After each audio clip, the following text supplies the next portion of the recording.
Pacer Center presents Words of Wisdom from Kathy McGillivray, Director of the Center for Learning and Accessible Student Services at Augsburg University.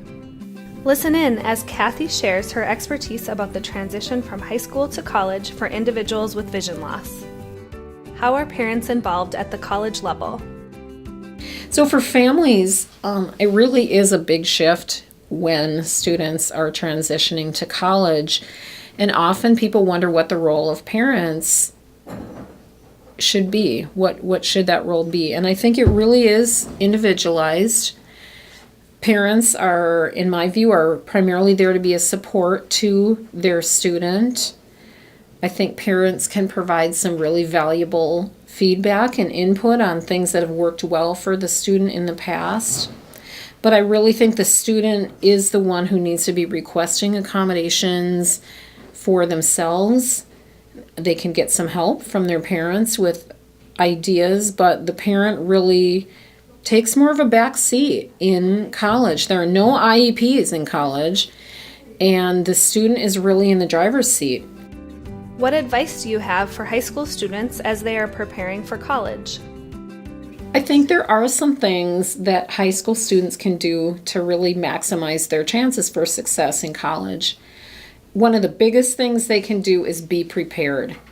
That means getting good blindness skills training if you're blind or have low vision, making sure you have those computer skills, making sure you're starting that process of learning Braille if Braille is going to be the way that you read, making sure you know how to use, whether it be a cane or a dog, to get around, making sure you know what kind of assistive technology works well for you. So I think one thing really is be prepared.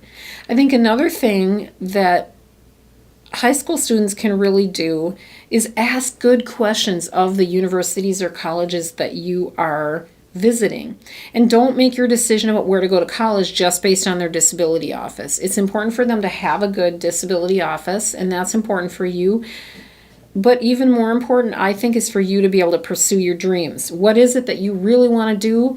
What do you really want to study? And does the school that you're considering have a good major or a good program that will help you really achieve that goal? So I think those are two things that are really important: to be prepared and to ask good questions.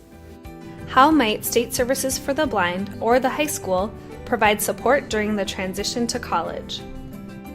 There are some ways that I think other people besides parents can be involved in the process of helping students as they transition to college. One thing that I think is really important is to have the State Services for the Blind Rehabilitation Counselor really sit down with the student and help them understand what process needs to be followed in order for them to get whatever support they need in order to accomplish their individualized plan of employment.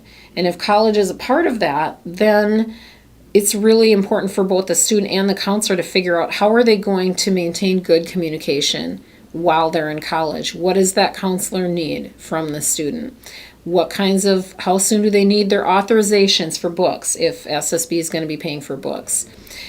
I also think that the high school itself can do some things to help their blind student be prepared for college. Those are things like making sure they've had some training in assistive technology, making sure the student is comfortable asking professors or asking high school instructors, for what they need, giving that student the opportunity to communicate their needs rather than doing so much of the communication for them. I think a lot of times we see high school teachers more comfortable communicating with teachers of the blind or teachers of the visually impaired rather than communicating directly with the student. And I know there's a place for both of those things, but I really think teaching that student those self-advocacy skills, because they're going to bring those with them to college. So that's what I think is really important, is for the student to have a good support team in place, which is the high school, the rehab counselor, the disability services office, their parents, and then the student being the driver of it all, really. Pacer's National Parent Center on Transition and Employment in partnership with Minnesota State Services for the Blind. Special thanks to Augsburg University and its Center for Learning and Accessible Student Services.